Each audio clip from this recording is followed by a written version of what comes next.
In this brief overview of packet tracers, we will view the two different views, logical and physical, the two different modes, real-time and simulation, as well as examine the main menu bars, toolbars, and other controls that are part of what make packet tracers so powerful.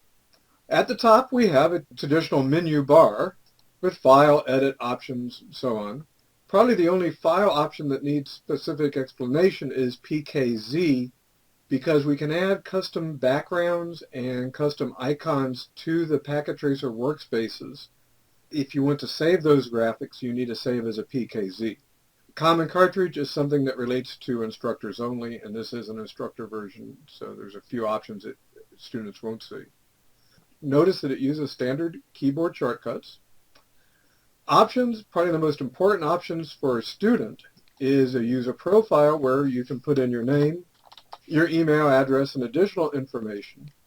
Instructions may require you that you complete this in submitting assignments, and of special note, in the self-graded packet tracer activities, changing the name or the user profile at all may reset the entire activity.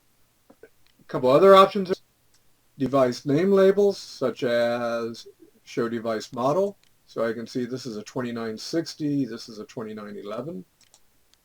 Or font, which is also very useful. I've set my command line interface font to 12 instead of the standard 8, just so it will capture better. View, zooming in and out, the three main toolbars, which are the main, the right, and the bottom. A drawing palette and a custom device dialog. The drawing palette is how we create these rectangles. Devices, you can customize a modular device and save it for later use. A variety of extensions. Now this is an instructor version, so a student will not see as many, but you probably will have multi-user and these additional agent users down here. Help is very useful. This is where you find out what version of packet tracer you're running. The tutorials are short online slideshows of how to do common tasks, and the contents is an online manual. The main toolbar lies immediately below the menu bar. It repeats the most common commands, file, save, and so on, copy and paste, undo, redo, the zoom commands, and the drawing palette and the custom device dialog. But on the right-hand side are two other things. Help that'll take you straight to the online manual, and information which is about the particular network you're working with, and you can type any text in here you would like. I've chosen to put in an addressing plan for this particular topology. Underneath the main toolbar is the logical, physical, and navigation bar. It looks somewhat like a framing element, but it is active with many controls. Let's take a brief look at physical. Physical allows us to create buildings and closets. We can navigate down. Let's zoom in a bit. Here's our city. Within a city, I may have buildings, and within a building, I may have a wiring closet. You can see now that this is a navigation, I'm in the main wiring closet. I can go back. The square brackets indicate where I am, back to home city, and so on. Back to the logical view. If you accidentally click on physical, how do you get back? Click on the logical icon. Our main workspace right over here. Our right-hand toolbar is where there's a lot of action. Our select tool works by clicking and dragging to select. I can hover to find out some information about the device. So a router, you can see the IP, the IPv6, and MAC addresses of the interfaces and their states, whether they're up or down. If I click on a device, I can get an inside view of the device. I can look at it physically. I can look at config mode, which is a GUI interface for configuring. So for example, if I want to turn gigabit 00 on, I can just click here. And underneath here, it will actually show me in the bottom portion of the window the command line commands, or I can go to the command line itself and give the typical command. So IP interface brief, for example. That doesn't have all the full operating system commands, but it has many, many useful commands. It's a very useful learning tool. One more thing to show you in the physical is we can power cycle the device. We can turn it off. And while it's off, we can install additional cards. So I installed an HWIC, which will give me two WAN interfaces. Notice, because did I power it back on? Yep, I powered it back on, but right now it's rebooting. All right, we have a move layout, not appropriate for this small layout. Place notes, which is how we place things like text directly on the page that's not part of any component. Delete, it'll delete what's ever selected. Or I can delete something else.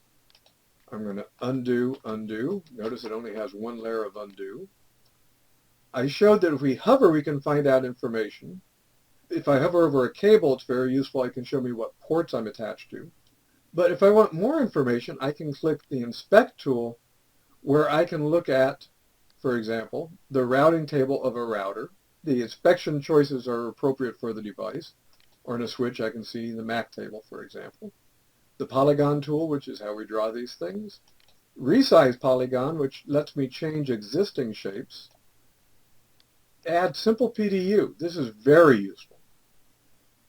I'm going to click on Headquarters 2. What is the Simple PDU?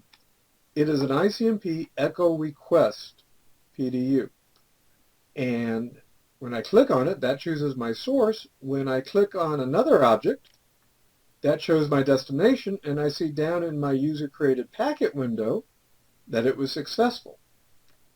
And if it wasn't successful, as many one-shot first-time pings are not, I can simply double-click on it to fire it and force it to travel again. Of course, we didn't see it because it's very fast. The custom PDU gives me a lot more variety. For example, if I wanted to ping from the headquarters router, I can choose the outgoing interface, which is very useful for checking successful routing. And not only can I ping, I can use other protocols. Same destination IP address, one-shot or periodic. If I want to send a string of packets repeatedly, very useful for troubleshooting an intermittent problem. I mentioned that this was real-time and the successful ping was very quick. If we go to simulation mode, we can see that there is that packet sitting there waiting to be travel forward, and by clicking one step at a time, I can watch the packet travel through my network. At any particular point, I can double-click on a packet and view an overview of, in the case of this, there's going to be an incoming and an outgoing PDU because it's an echo request followed by an ICMP echo reply. Or I can look at the PDU in detail and see the Ethernet frame, the IP header, and the ICMP payload within the IP packet. Or I can look at the outbound PDU as well. Very useful. I also can auto capture. Instead of clicking each step, I can just let it travel as it wishes and then stop it at any particular point. And I can fire it again. Now it's in progress, auto capture play. There we go. And there it goes automatically. And I can adjust the speed over here. But there we go. I can go back to real-time mode. Let's take a look at the bottom toolbar. In the bottom toolbar, we can choose what device we use to build our network. So I need a switch. So I'm going to choose a switch. There may be more devices and more models as we move into the future. I'm going to place a 2960 switch here. Now I need to connect that 2960. So I have my various connections. Auto choose is very nice. I can simply choose the auto choose tool, say I'm going to connect from east to switch 0. It'll make its best guess, which is usually pretty good, and choose the correct cable and connect. In some packet tracer activities, your instructor may lock that and you won't be able to use the automatic tool, and you'll have to know which type of cable to use. Down at the bottom, it tells me the type of cable. I can click here. I'm choosing it straight through to connect from switch port 2 to switch PCE1. That gives me complete control. Now, if I plug into the wrong port, or in this case, autocomplete chose the first available port, which was F0, I can click in my status light, click over here, and move it to Ethernet 01. I'm going to redo that. I'm going to move this to a different interface. Because notice I have the orange light. That's because Spanning Tree Protocol is resolving whether it's safe to come up. I could wait 50 seconds, or in my real-time simulation control panel, I can say fast forward time, and I can fast forward real time to even speed it up further. So I could speed up the boot process or STP or anything that I'm waiting on. I can also power cycle all my devices simultaneously instead of going to physical view. But like the real equipment, if I haven't saved my config, it will, of course, lose the config. Wrap it up.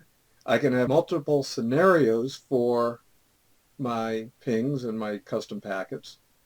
I can toggle the PDU window to make it very large to expand it in more detail, or I can just keep it down to where it was. If I click delete here, it does not delete the scenario, it just deletes the packets within that scenario. And that concludes our brief overview.